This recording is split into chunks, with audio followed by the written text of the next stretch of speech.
Hey, I'm Missy. And I'm April. And this is SheelaNaGig.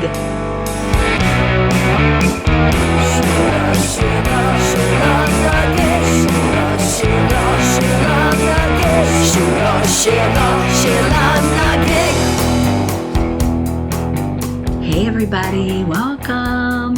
Each week, of course, we explore our own SheelaNaGig, a woman whose strength, whose perseverance, whose greatness empowers us, who, has led her to greatness, somebody who inspires us, could be somebody you heard of. Or somebody you didn't hear of, but should. That you should know about, yeah. So, And we're always open to Sheilas. We love to hear about Sheilas. So let us know if you've got a good Sheela for us. We get great Sheilas from friends and families and people who are keeping up with our podcast. So don't be shy. If you know of somebody, a woman we should be bragging about, please let us know. Yeah, that's our favorite thing to do. Really, it is. It is. So, but here we are. Here we are back because we've had to take a little hiatus. Yes, we did. Because April was in Spain. Yes, I was. España for 2 glorious weeks, dos. My gosh. Yeah. Crazy. Tell us everything. Well, we had an amazing trip. We went to Madrid, Barcelona, Seville. I want to say Sevilla because that's, I think, the Spanish way of saying it, and Malaga. And we also took some excursions into the countryside that were just absolutely breathtaking. Oh. And Missy, I have to tell you, we did not have a bad meal once. Wow. The food and wine were to die for.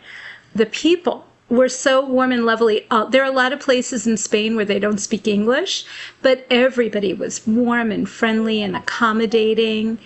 And there was a real feeling when you walked into a place that people just wanted to nurture you and pamper you. There was a great pride in serving food or wine or, drinks and explaining and touring.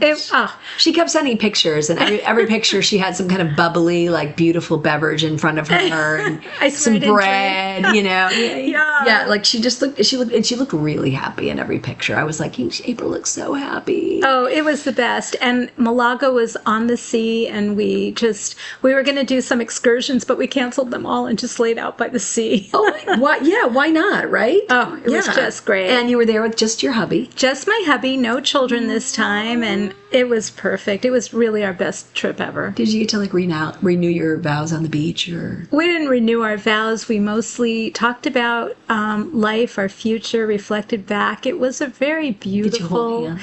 We did. Aww. We did hold hands, which is kind of funny. My husband's 6'1" and I'm 4'10.5", and so holding hands isn't this natural thing we do. It's not all that comfortable, but we did it on vacation. We held hands. Sweet. I love it. I'm just so happy for you. You deserved it. Good for you. And I got to see more pictures. I really haven't seen a lot of pictures yet. So I really tried to leave her alone. There was things that came up with the podcast or things, and I'm just like, I'm not going to even. You were amazing. And the other last thing before we get into Missy Sheela today, which I'm excited to find out about, is. But Missy has the funniest flamenco dancing story. Oh, my God. And so my husband and I were trying to get to see a flamenco dance, and it didn't work out in Seville, but it finally worked out in the last place we were, which was Barcelona. And I kept telling Missy, we're hoping to behave and not get thrown out. Yeah. So on that note, you have to tell your I think I mentioned it actually on our last podcast. I think I did. I'm pretty sure. We're like old people now. Sometimes we can't remember. Yeah, right. And I think I did mention it. It was just that, I was really excited. I was at a flamenco show, and I was drinking a little bit, and I was really happy. And, I just love tapping my foot. That's just my thing. I love tapping my foot, and I was throwing off the flamenco dancers, apparently. So there was a warning. There was a warning, and then literally I had to leave. Missy was ejected. Yeah. So the whole time we were in Spain and trying to get to flamenco dance, kept saying, I hope we don't get ejected. You said flamingo dance. Flamenco. I like flamingo. Did you ever do flamingo dance? It's the Brooklyn version of flamingo. Say it with your act. Go ahead. Yeah, you go flamingo dancing. Of course you do. You know what I was just thinking about when you were talking about you and Stephen holding hands? So April and I, some of you have seen our reel. Some of you have listened to our podcast interview with Emma Andres, which we did Heritage Square, the immersive Little Women Ballet experience last weekend, which was phenomenal. Phenomenal. And actually, you can see the full-length play in June. I think it's at the Pasadena Playhouse, right? So we'll be telling you more about that, bringing you more information about that. But there was one point where, they had this wedding and you participate in the wedding. We brought my daughter. That's kind of funny too. We brought my daughter and her friend. That's a whole other story. But we had to get up and dance, and they taught us this little dance, and it was, we had to, do-si-do, and we had to dance across from each other. But at one point, we had to have a little bridge that people could run through. It was Missy and our turn to kind of lead the pack. And I'll just preface this by saying I'm not a good dancer. I don't remember steps. Me neither. I was never a triple threat. I was a theater major. I could act. I could sing. I could never dance. Nope. But I like to dance. Well, but you knew what we were supposed to do, but I kind of screwed up. Not really. We were laughing. We were laughing pretty hard. But the best part, like I said, was when we went to make the little bridge, because people have to go through it. April's, 4'9", just on her tiptoes, I'm 5'6". We're trying to make a little bridge for people to run through. It was very, very funny. Very good. Yeah, that was funny. But we brought my daughter and her bestie to the play because I thought she would, for her. She's 12. It was ballet in these Victorian homes and different stories and different characters. And it was just... And I spent my life being... Well, I call it dragged. I called it dragged then. Now I'm really grateful. But my mom loved taking me to different theater experiences and, the symphony and, jazz Sundays with Alexander Zonchek. And, I had quite the cultural repertoire. And I really did not appreciate it. I was always annoyed. And, she'd be sitting there totally into it, immersed, and look over at me. And there I'd be with my arms crossed like... When is this over? And boy, paybacks are a bitch. Yeah. Because every time I looked over at my daughter, Ellery gave her the demon eyes. Stink eye, just arms crossed. Like her friend actually seemed to enjoy it a little bit more. Yeah, I think so. But I thought, man, paybacks are a bitch. This is like watching myself all over again. I'm glad she went, and I do think she liked it on some level. I think they both enjoyed it. But I think so. And the fact they had to dress up, though, that was a big problem too. Like they both just wanted to wear like ripped jeans and tennis shoes. And they didn't want to be little young ladies. No, we made them dress up just a little bit. They looked adorable. They were adorable. Maybe we should post a picture of it. Maybe I'll post a picture of them. Okay. You can see them. Yeah. Anyway, without further ado, we always digress. Sheela. I'm going to tell you about my Sheela. I'm super excited. And I suspect probably a lot of you have heard of her. May or may not know her story. It's quite controversial even now. Some people, there are still scholars who believe it did not happen. It is not true. And then there's plenty of people and scholars who think, yes, it did happen, and it is true. And so it's interesting. Okay, my interest is totally piqued. Yeah. So I'm going to start out with an excerpt from a poem by Burton Brawley. And it goes like this. Listen, my children, and you shall hear of a lovely feminine Paul Revere, who rode an equally famous ride through a different part of the countryside, where Sybil Ludington's name recalls a ride as daring as that of Paul's. Ooh. So, talking about, I don't even want to call her the female Paul Revere. I just want to say that that degrades a little bit, right? Exactly. That's not, she's her own woman. Not to put down Mr. Paul Revere, because he obviously was pretty awesome too. But even better than a support bro. But we're not talking about Paul Revere today. We are talking about Sybil Ludington, the 16-year-old American Revolutionary War heroine, remembered for her valiant role in defense against a British attack, who in fact rode twice, some say 3 times as far, as the 40-year-old Paul Revere. Wow. Only 2 years later, almost to the date. And again, it's not a competition. Did she say the British are coming? The British are coming? No. She said something else that you'll hear later. Okay.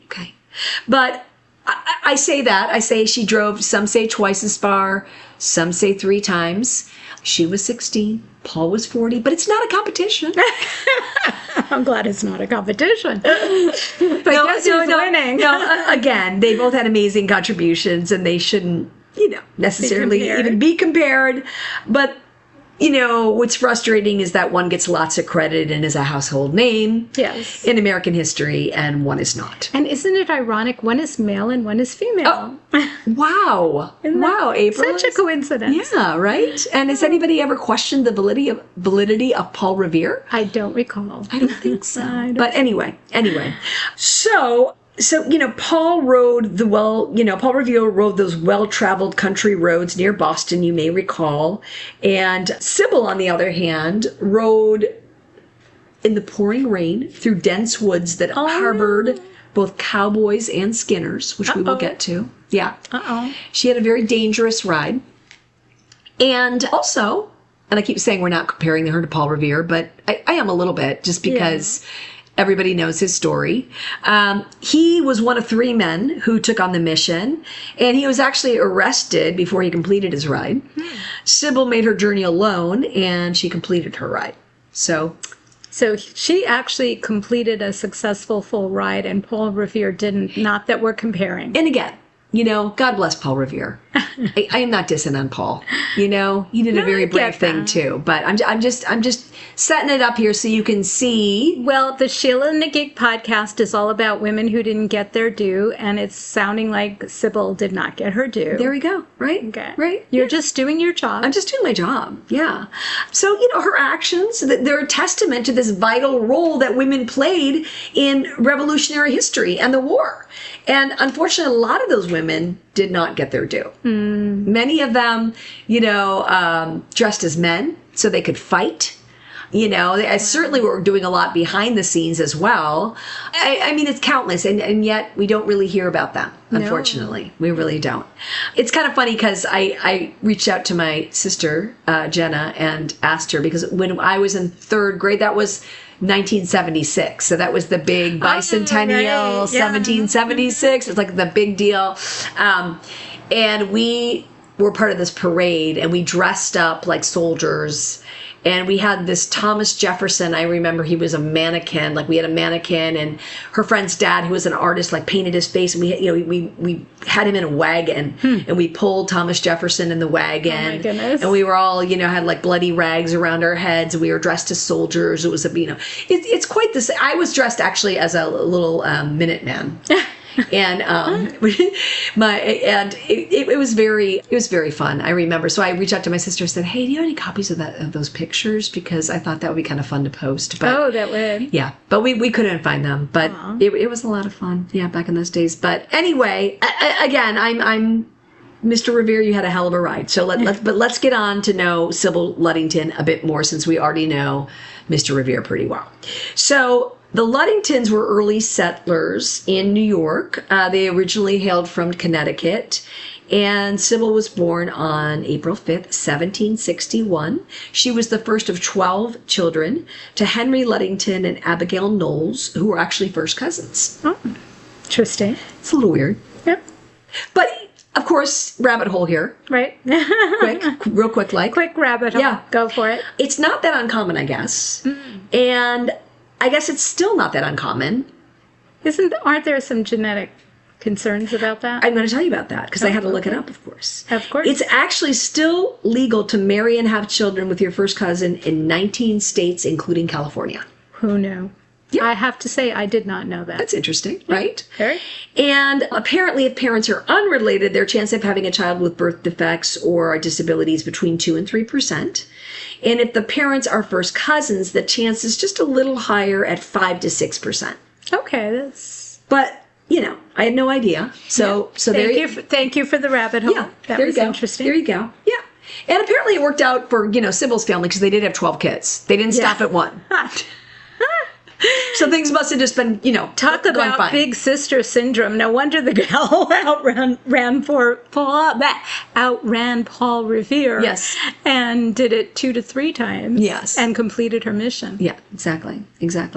So her father was Colonel Henry Luddington. He was quite well known in his own right. He was a prominent man. He is a seasoned military veteran. He had served in the British Army, actually.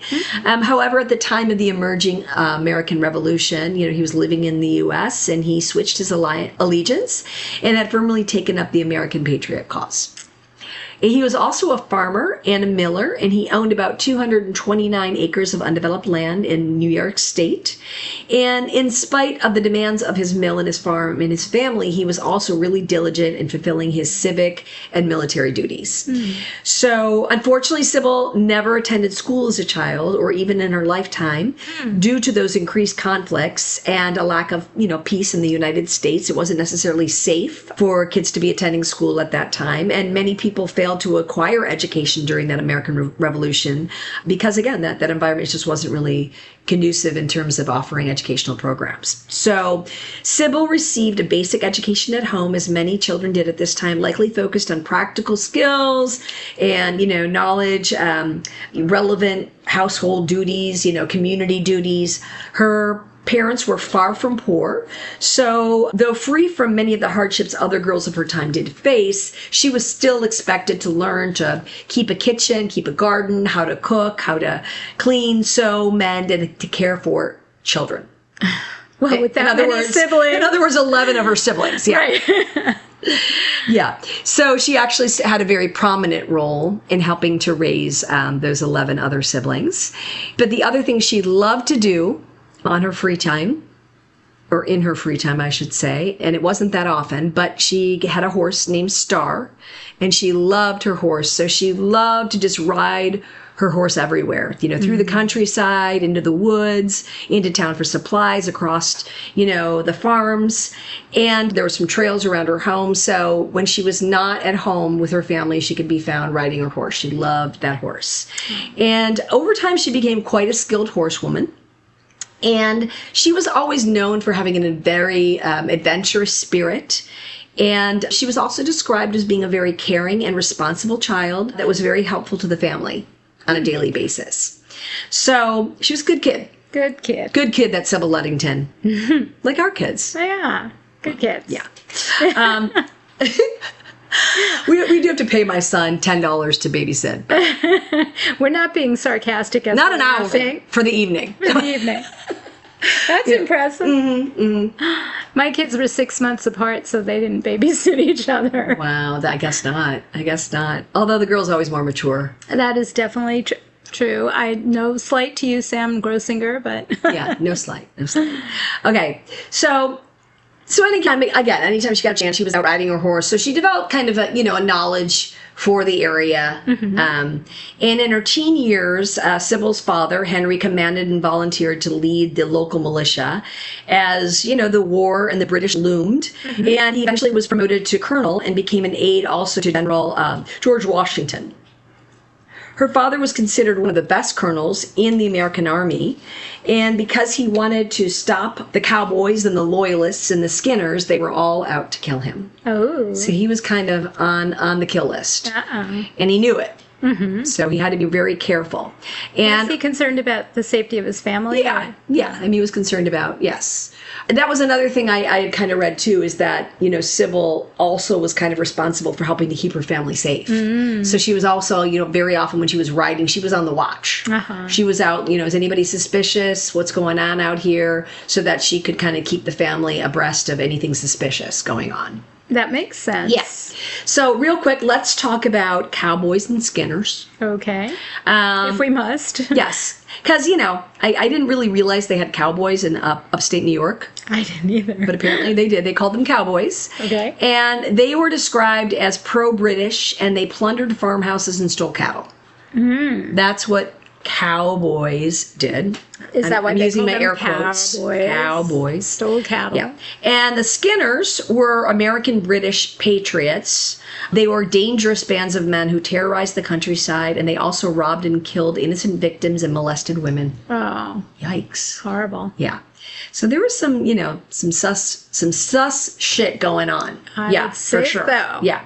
So in addition, a British general, his name was General Howe, he had offered a reward of 300 English guineas for Luddington, dead or alive. So, Luddington definitely had more than a few enemies. Yeah. And in one particular incident, it is said that Sybil saved her father from capture. There was a loyalist named Ichabod Prosser, and there were other loyalists that were kind of working alongside of him, and they had decided that they were going to capture her father. And Sybil caught word of this, and she came home and she made all of her siblings light candles around the house, and then she organized her siblings to march, it was in the evening, to march in front of the windows in military fashion. Oh, wow. To give the loyalists the impression that troops were guarding the house. Oh, wow. How clever. I know. Yeah. They must have looked kind of short, though. Maybe from a distance you can't. That's what I'm thinking. Tell. Probably from a distance, it just looked like people marching. Yeah. She tried to find some appropriate clothing and hats and bayonets and different things to kind of throw in the mix, so there'd be this silhouette, of people marching. Wow. And apparently it worked, and the loyalists fled. Wow. So she was a pretty, she had a lot of ingenuity. Astute young lady. Yeah, definitely. But it's goes without saying that things were feeling very tense in the Luddington household, during the Revolutionary War. I would think so. So Colonel Luddington, as I said, he was kind of in charge, and he was in charge of the local militia and the volunteers who guarded the towns, and they were called citizen soldiers at that time, and they helped the army, in times of need, in terms of, helping out with battles with the British and that type of thing. But the thing about it, these citizen soldiers, they were just ordinary folks, they were mostly farmers. There were some shopkeepers, local workmen. They did not own, fancy military supplies or even, uniforms or anything like that. They just carried old muskets, and they, often had maybe like a musket that had been used by their father and grandfathers, Get the musket. You find it in the closet. Does it still work? I don't know. But, the bottom line is they were patriots, and they really wanted to protect their country and their land, and they were ready to put their lives on the line in a moment's notice. So the date is April 26, 1777, and the Revolutionary War at this point had been going on for about 2 years. And it's springtime. So again, I said a lot of these militia were farmers. A lot of them, including Colonel Luddington, was a farmer. So it was the militia was temporarily disbanded at this time. They were busy at work preparing their fields for new crops. Since most, again, were farmers, they could not afford to miss the planting season. Wow. Do I fight or do I plant? Right. Exactly. Yeah. And I'm sure the British caught, wind of this. They were probably aware, like, wait a second, here's a nice little hole. They're all going to be planting, So that's what was going on. And the day, started out like no other. 16-year-old Sybil and her family, they're doing chores. She's taking care of the kids and, supervising her 11, noisy siblings. But as the day continued, the weather started to worsen. It became kind of dark and stormy. So, they had to kind of stop their planting and move indoors eventually. And there came a knock at the door around 9 p.m. And when they opened the door, they found a wounded, exhausted, and drenched messenger who had come through the storm on horseback. And he had come there to tell them that a 2,000-man British force had landed in Fairfield, Connecticut, near the mouth of the Saugatuck River, and they were arriving with 20 transports and 6 warships. Ready to fight. Oh my goodness. And so he went on to explain that the force was now in Danbury, which was some 40 miles away, and moving toward the Luddingtons' town, which just happened to be the epicenter, of course, of collecting the intelligence from Patriot spies. So in Danbury, the British had begun to search for, stores of Continental Army supplies, also leaving chalk marks on the properties of the British loyalists and informers. So the properties without chalk marks were basically set on fire and destroyed. And by 4 p.m., many of the storehouses and several of the private homes were in flames. Oh, wow. So for security reasons, the Continental Army had recently transferred its supplies from Peekskill to to Danbury, where they were thought to be safe, and they were consequently poorly guarded as well. Oh, dear. Wow. So just kind of a lot of circumstances kind of piled on other circumstances that led to a really bad situation. Definitely. Yeah. So the stores included, major food supplies such as flour, meat, sugar, molasses, coffee, rice, wheat, corn. Also, several hundred cases of wine and rum. Extremely important. Definitely. How do you get through a war without wine and rum? I don't know. There were also hospital cots, tents were stored there, and clothing, shoes, cooking utensils. I mean, you name it. Everything. Really everything. And so, as the British soldiers are burning everything down and destroying and taking what they want, obviously there was a lot for the taking as well, besides just destroying it, they, stumbled upon a lot of rum and wine, which they said, we can't possibly destroy this. And so they just started drinking it. Oh, gee. Yeah. And so we have dangerous, drunk soldiers. Yes. And military discipline broke out. And the British, the troops just raged through the town. At this point, they were just looting, raping, abusing townspeople. A contemporary account described this attack in Danbury as one of the most brutal and disgraceful performances of British arms in all the war. Wow. Yeah. So, not a good combination. Nope. Sounds like, what do they call it? A perfect storm. A perfect storm. Yeah. Absolutely. Yeah. So messengers, such as the one that showed up at Luddington's door, had been dispatched in all different directions to announce what was going on. And, trying to spread the news as much as possible and get some help in there as quickly as possible. And he apparently was, again, drenched. He had gone through the storm. He was wounded as well, which I couldn't get further information about what that meant. Yeah. I don't know if he was shot. I don't know if he snagged himself on a tree. I don't know. But he was wounded and incapable of riding any further. They had to basically drag him off his horse, bring him inside and nurse him. Wow. So, muster your regiment and drive off the British, pleaded the injured messenger. So Colonel Luddington began to organize the militia. But again, these men had returned to their respective farms. So this wasn't easy to reach these farms and homesteads. Right. And they were scattered throughout the region, miles and miles apart. And of course, there's no telephone. So it really did feel quite, hopeless, the situation. And, Colonel Luddington knew that he needed to gather his men to go and, defend the nearby towns and also, keep people from advancing to his town. So he had this wounded messenger. He didn't quite know what to do. He knew that he couldn't leave either because he had to be there to rally, right. And to get, so he needed to figure out, how to get these 400 militia volunteers on track and get them all to rally and to get all to Danbury's aid. But who should he send? And 15-year-old eldest child. Well, 16. Not 15. She wasn't 15. She was 16. Right? What was I thinking? But again, he had, command those troops. So there's many stories about what happened next. But her father, one of those stories, her father, it said that he did ask Sybil. But some say she slipped out on her own, did it on her own volition. Some say he forced her to do it. Who knows? Yeah. Who really knows, right? Yeah. But the one that seemed most plausible, according to her family history, is that Sybil had been listening to the conversation without hesitation. She volunteered to make that dangerous ride with her mother arguing against it, stating that the woods at night are no place for a young girl. And who would help her if she was, hurt or knocked off her horse or fell into a shadowy ditch? But it didn't deter her, and she argued that she knew the woods like no other from being that horsewoman that she was. Yeah. And she had never fallen from star. She was a good, very, skilled horsewoman, and she knew the trails, she knew the woods, and she was obvious, the best and most obvious choice. So she was going to do it. Wow. Can you imagine? No.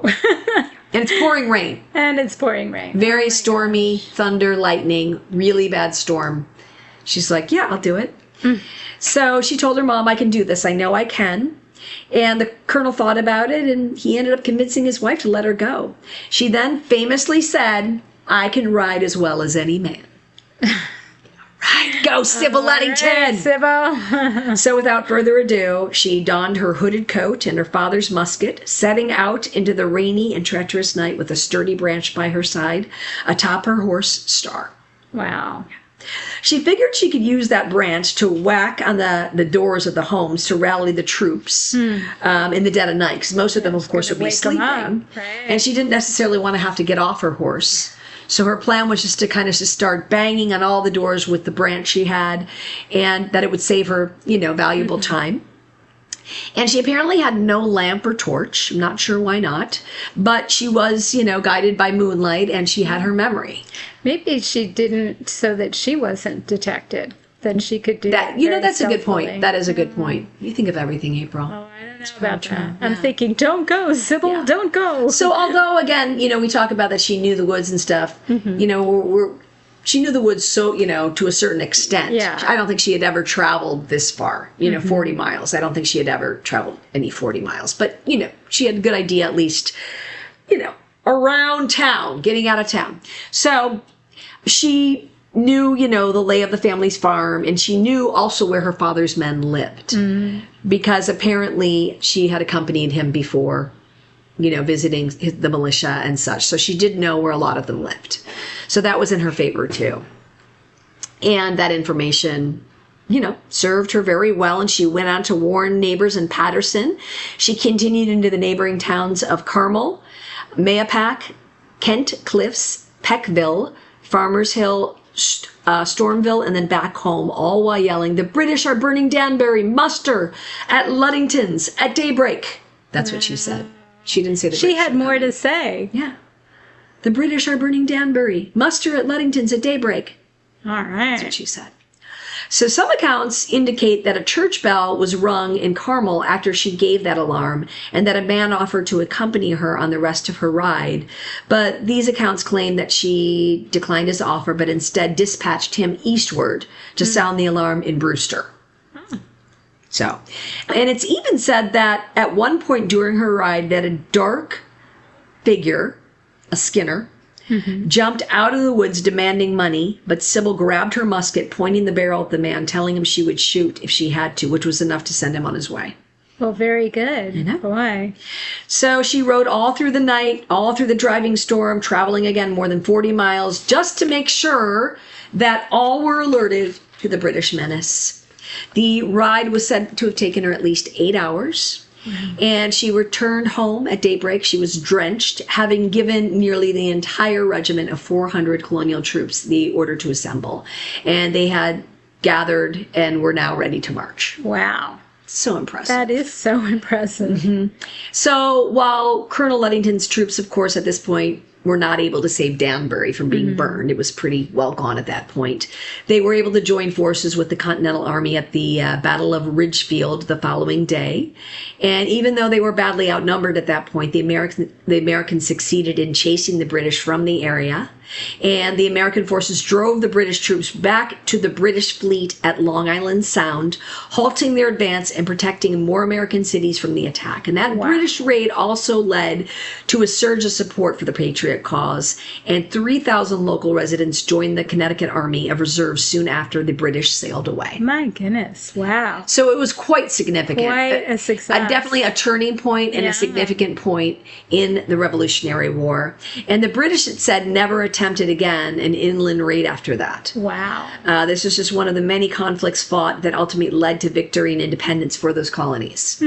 But they never returned to fight, on land again. Totally impressive. Wow. So Alexander Hamilton wrote Colonel Luddington. He said, "I congratulate you on the Danbury expedition." Oh, sure. It was nothing. Exactly. Yeah, nothing. No, he does praise his daughter. The stores destroyed had been purchased at a pretty high price to the enemy. Word of Sybil's feat quickly spread. French commander Rochambeau, who was fighting with the Americans, sent her a personal note of thanks.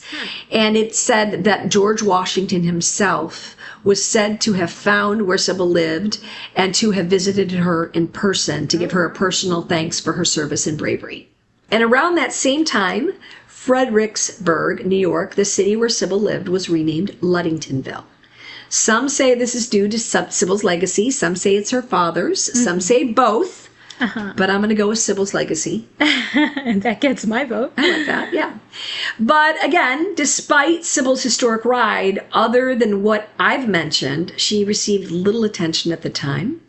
And though her story was preserved and passed down. So again, although every American school child knows the story of Paul Revere, and that's largely thanks to a famous poem by Henry Wadsworth Longfellow. Unfortunately, few are taught about Sybil Ludington's courageous feat. So in 1784, and this is a year after America achieved its independence, Luddington was then 23 years old, and she married Edmund Ogden, and a year later she gave birth to her only child, Henry, who was named after her father.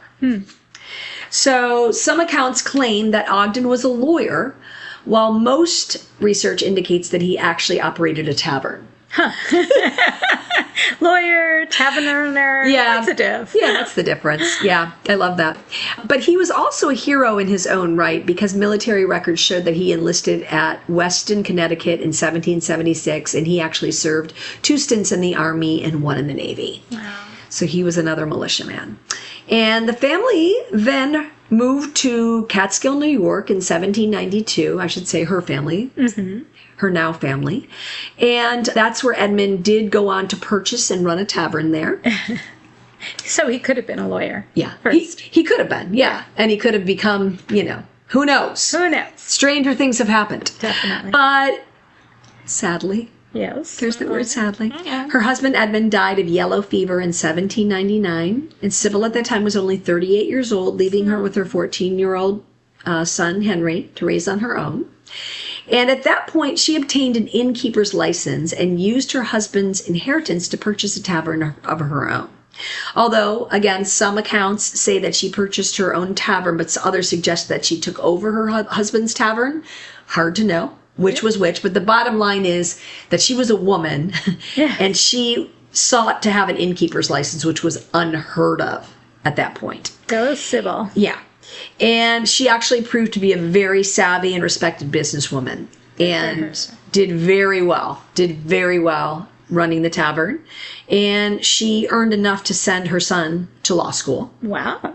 So he became an attorney. He became an attorney. Good deal. And, these achievements, it's just, again, a testament to her, her quiet heroism. Yes. Her perseverance. Yeah. Just making it all happen behind the scenes. And her son, Henry Ogden, would go on to do just that, to become a lawyer. And he eventually became elected to the New York State Assembly. And he went on to marry Julia Peck.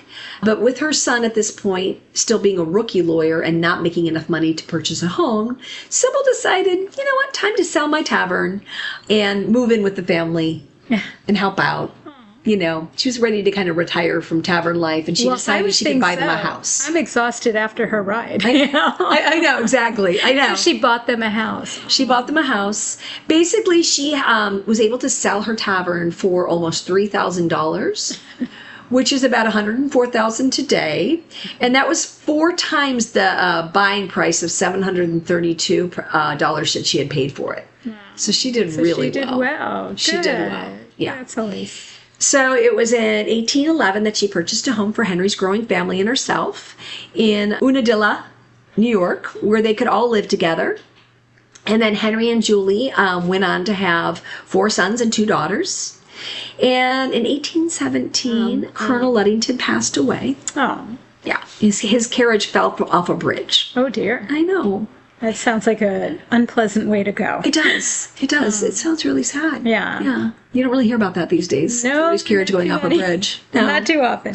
But she was super sad because she had remained really close to her dad, throughout his life. And there's just big chunks of time, I'm trying to fill it in here a little bit. There's big chunks of time in her life story that are unaccounted for. But we do know that in 1838, her only son, Henry Ogden, also died. No. From unknown causes. Oh, dear. So in 1838, she was heartbroken And at this point, of course, she's struggling financially. I don't know what it is, but it's always at the end. They do well. And then I don't know. So many of our Sheelas. Yeah. So I don't know if she was continuing to live with his widow and the grandchildren. I'm not quite sure. All I know is that she was struggling, and she was very sad because she had lost, both her father and her son. And so that same year, she decided to apply for a widow's pension based on her husband, Edmund Ogden, having fought in the Revolutionary War. I'm not sure why she didn't do it sooner, but probably because she was fine, like financially. Maybe she didn't need it. And she took this turn, and so she really needed it. But apparently, she went to apply for it, and she could not prove that she had been married to him. Oh, dear.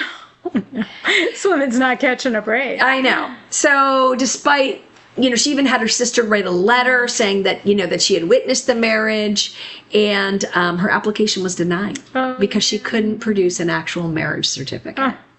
So I did another little research about this because I was like, why the heck not? Was she just irresponsible, and did she misplace it? I remember I threw out my marriage certificate by accident. I threw it away. Oh, no. Yeah. Well, we're not going to go down that particular road. No, once I realized it,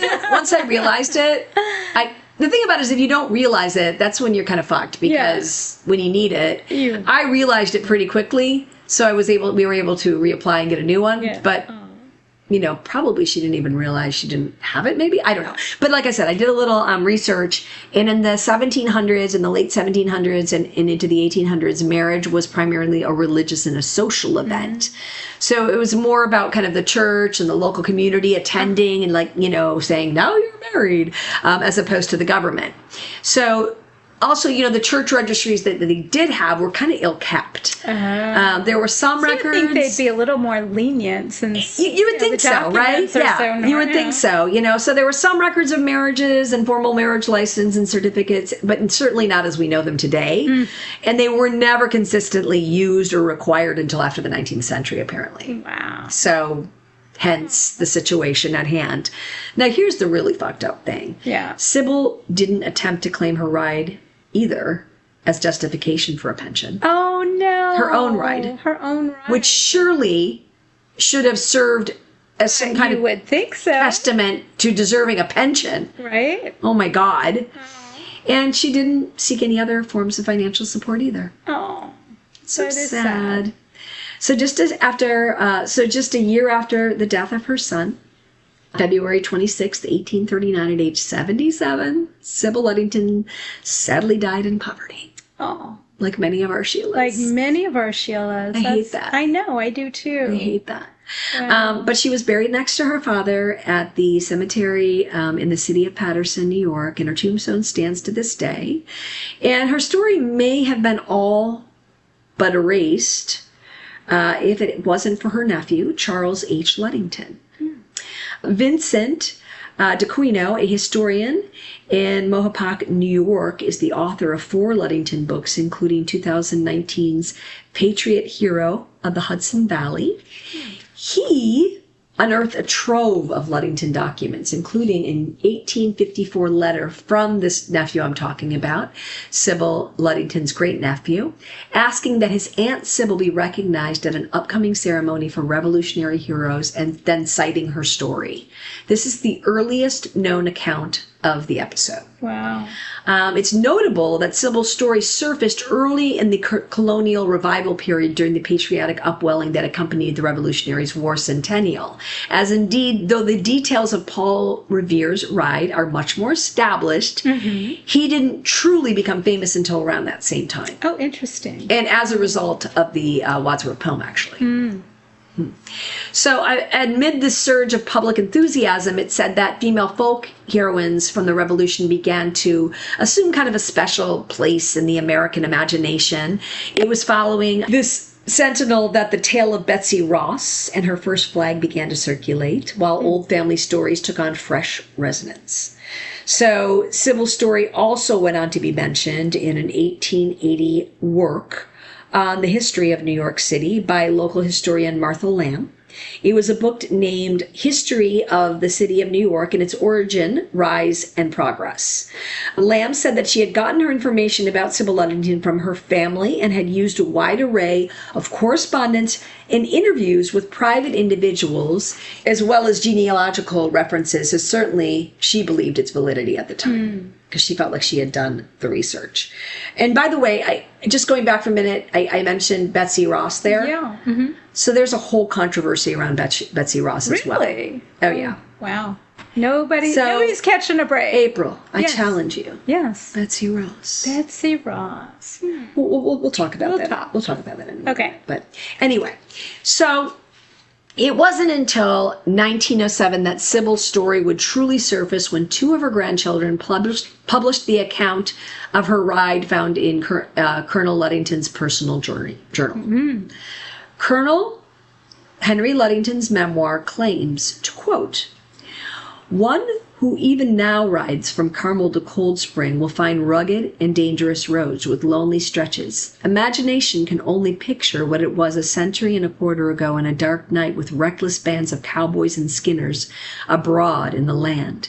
But the child performed her task, clinging to a man's saddle and guiding her steed with only a hempen halter as she rode through the night, bearing the news of the sack of Danbury. There is no extravagance in comparing her ride with that of Paul Revere in its midnight message, nor was her errand less efficient than his. By daybreak, thanks to her daring, nearly the whole regiment was mustered before her father's house at Fredericksburg." Wow. Pretty amazing. Right? That is truly, truly amazing. Why would he have written that? I can't imagine a father just sitting down and making that up. I can't either. First of all, I would, as a father, I think I'd be reluctant to admit I sent my 16-year-old daughter out in the middle of the night, in the middle of a storm, in the middle of a war to go warn people. Take it. Yeah, she could take it. She's tough. Yeah. Oh, my God. Oh, my goodness. In 1907, Luddington's great-nephew, Lewis S. Patrick, also wrote an account of her life, which piqued interest in this unsung Revolutionary War figure. And that same year, Willis Fletcher Johnson collected information that was privately published by Luddington's grandchildren and mentioned Sybil's ride in a memoir and book-length family tribute to Colonel Luddington. But because letters written by Luddington herself did not mention her ride in the story, wasn't mentioned in primary journals of the period, the legitimacy of Sybil's ride is still debated in historical circles to this day. Some simply don't believe something so significant, though, could have been forgotten. I don't believe. No. I don't believe. But let's not forget the fact that females were not viewed as equals during this time in question. And let's also look at the fact that frickin' the heroes, the men are writing. Right, the tales. Writing these tales. Yes. And, the women are conveniently overlooked, if not altogether ignored. Yep. And, they're more interested in protecting the legacy of the, those more established male figures like Paul Revere, for instance, right? And it's interesting because there are certainly a lot of rabbit holes to go down to bring Sybil Ludington's story to light.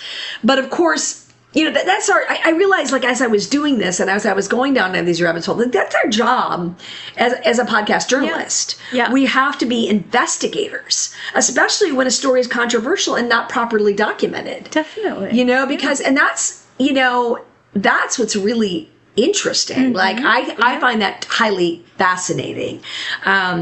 During the Great Depression, of course, her ride went on to become this icon of the ability for ordinary people to perform these extraordinary feats during these times of adversity. Right. But again, there's many different accounts of it. Mm-hmm. So I like that, a part of our job is that investigation angle, and to go in and to find those different stories, to compare, to contrast, to say, what is this person saying? What is that person saying? How do these compare? Mm-hmm. Because it does help to really validate her story. Definitely. And it needs to, I feel the story needs to be validated because I 100% believe it. Oh, of course. Yeah. And I think it's an important, inspiring story to know. Yeah, I think so. So in 1934, Sybil Ludington's grave in the Patterson Presbyterian Cemetery received a historical marker from the New York State. Oh. So that was progress. That was progress. Progress. And then in 1935, New York State also was convinced to place historical road markers in locations that Sybil was speculated to have visited along her historic route. Well, I can't imagine they would do something like that without some evidence or validity about that. Right. Exactly. And they also put a marker to commemorate where she lived, her home site. And her story then continued to gain some recognition as these, she got the grave marker, they started validating her route. And into, the time of World War II, various publications began to propel Sybil to the status of heroine. And there is a publication of that 1940s poem, which I just read a little. I started it. I started our episode with it. And it was called Sybil Ludington's Ride, again, by Burton Brawley. But it finally started to bring her story to a national audience. But some still say that her ride is a myth. And that it never happened. Even, this is disheartening now, the Daughters of the American Revolution decided that the evidence was not strong enough to support their criteria for heroine. And this is during the 1940s. And they removed a book about her from their bookstore. Oh, that's disheartening. At that time. And by 1956, doubts about the story had begun to be raised yet again. Contrasting Sybil's story to the Betsy Ross story. Here we go. Oh, here we go. And again, I challenge you, April. I think you're going to have to take on Miss Betsy Ross. But apparently, there's a lot of doubt about Betsy Ross being the creator of the American flag. And just like with Sybil Ludington's case, the only real evidence they have is there's no official records or documents, just stories. And historians have been able to support that because they only have the evidence that exists in family legend, and that's passed down through those generations. Oh. Unlike today, where we document everything. That's true. But I love how it's referred to as family legend as opposed to family history. Right. And I seriously wonder, how many famous men in history have come to be known as a result of family history as opposed to official documentation? Well, that's a good question, and that would be an interesting rabbit hole to go down someday. Well, I did a little bit of investigating. Well, I'm so surprised. Tell us, Tell. King Arthur. Oh. William Tell. Moses. Robin Hood. There you go. There's a few names. Wow. And I don't know how firmly believed those stories are, but people know those names. They're certainly Yes, and also, even if you're questioning the authenticity if somebody's going to go that far, there's still a message about what they represent. Yes, there's a story. And they're taking away this message of what this young woman represented. And there was something about her, even if it was a made-up story, must have been something about her that inspired the story, and to at least give the benefit of the doubt. Yeah, exactly. Well, I dare to say...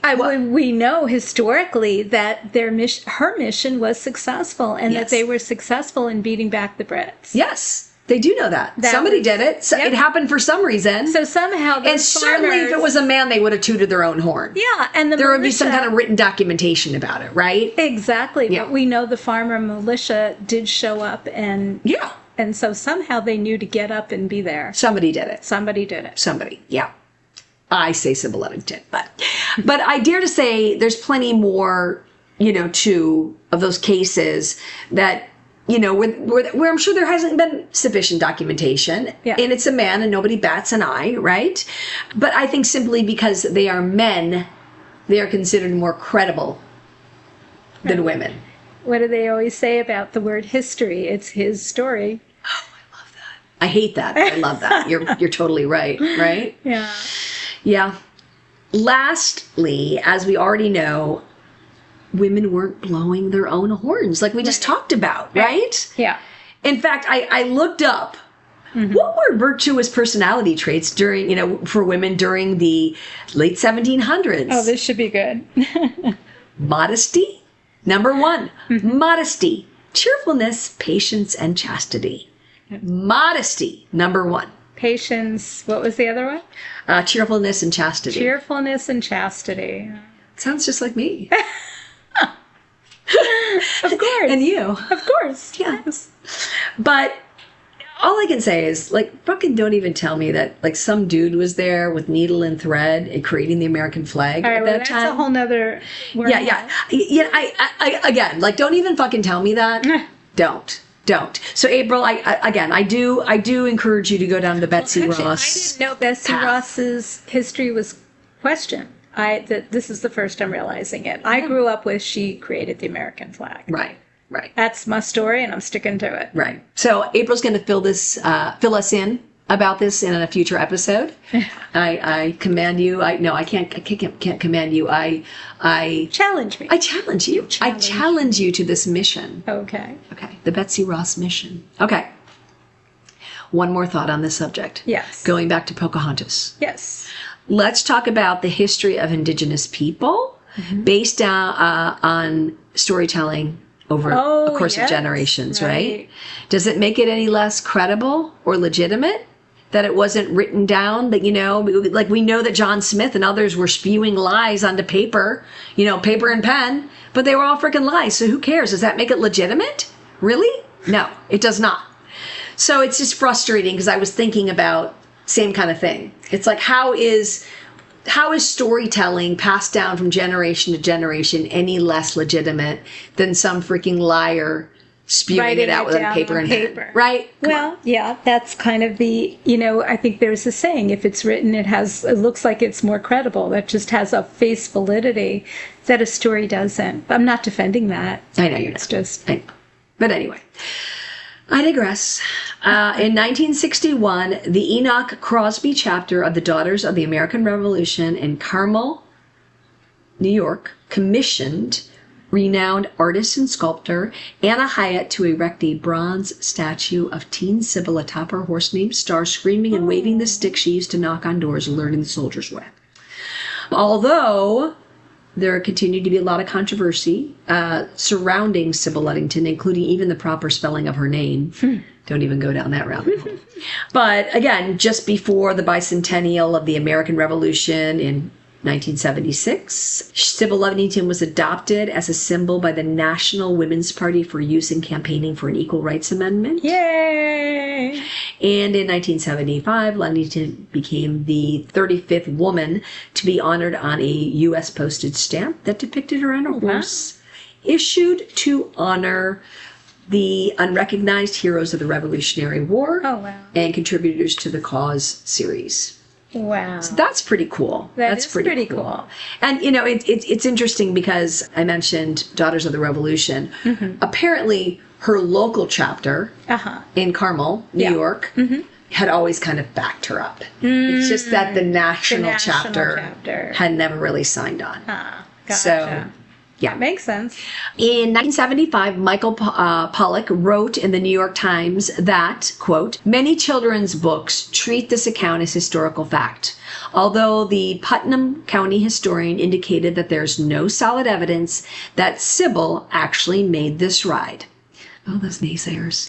But also to be noted, since April 1979 in Carmel, New York, runners have also challenged themselves with the Sybil Ludington 50K run, an ultra marathon that approximates Sybil's hilly and historic route and finishes near her bronze statue.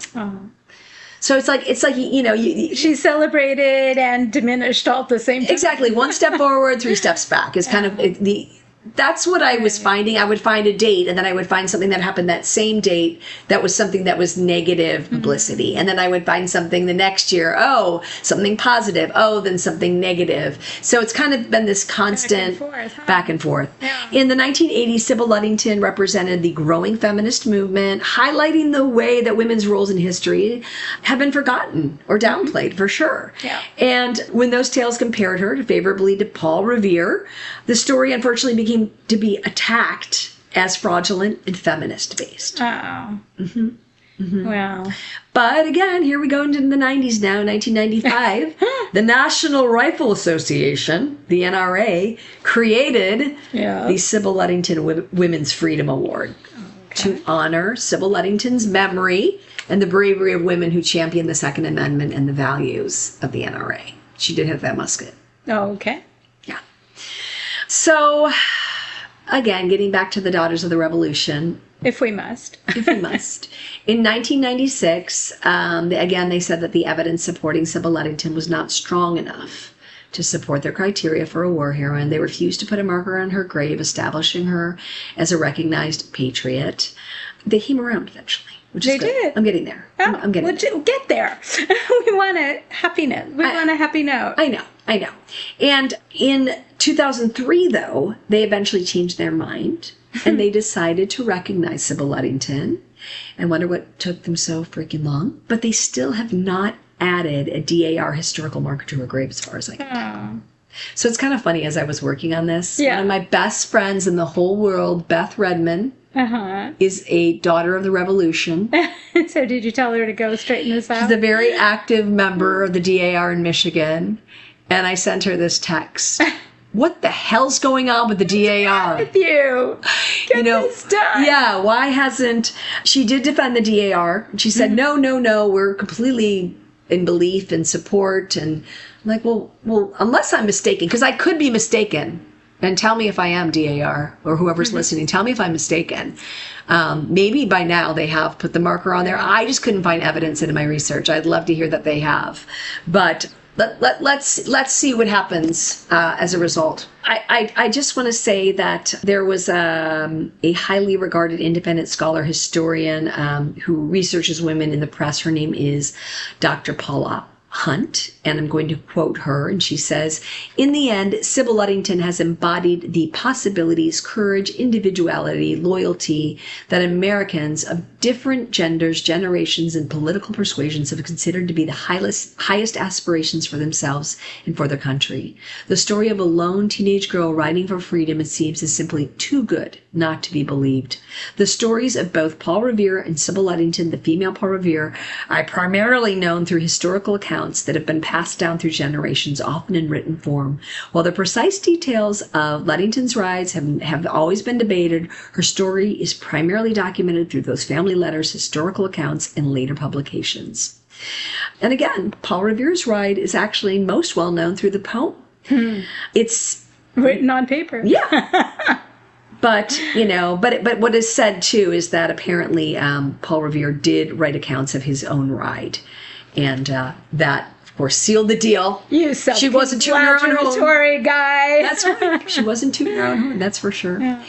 So, of course, because of that, scholars still argue that Revere's story provides, more accurate understanding. But how is that, again, any different than those letters, those diaries, written by her father, written by her family, just because she never wrote about herself? And to be noted, at this point, there have been several books, movies, documentaries, and even an opera based on Sybil Ludington. Really? But I will tell you that the controversy still does remain. So we urge you to learn more. And I leave you with Sybil Ludington as a wonderful example of women's strength through adversity, a previously unrecognized war heroine that made history riding almost 40 miles on a horse in the dark through rough terrain while evading enemy forces. During a storm. Yeah, during a storm. It sounds daunting for anybody. Yep. Especially for a 16-year-old.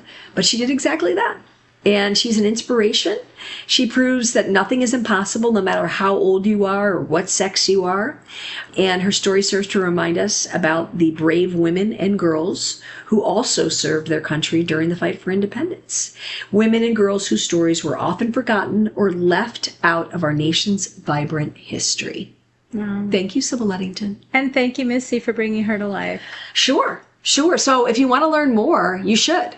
Yeah. I encourage it. If you want to share what you learn with us, I love it when people share what they learn with us. Or challenge us if we got anything. Yeah, challenge us. Like maybe that the DAR has in fact put that historical marker on your grave. That would make me really happy. So let me know that. I like the DAR. They do awesome things for women, certainly. They do. So I'd love to hear that. And I'd love to hear, we both would love to hear your thoughts, your comments, your questions. We welcome them. We welcome your Sheilas. Keep listening. We thank you for listening. And until next time, be well. Be well. Go ride your horse. Don't forget your musket. Absolutely. Yeah. Be careful. And come back at dawn. Come back at dawn. Safely. At daybreak. All right. You. All right. Bye. Bashed in your clothes.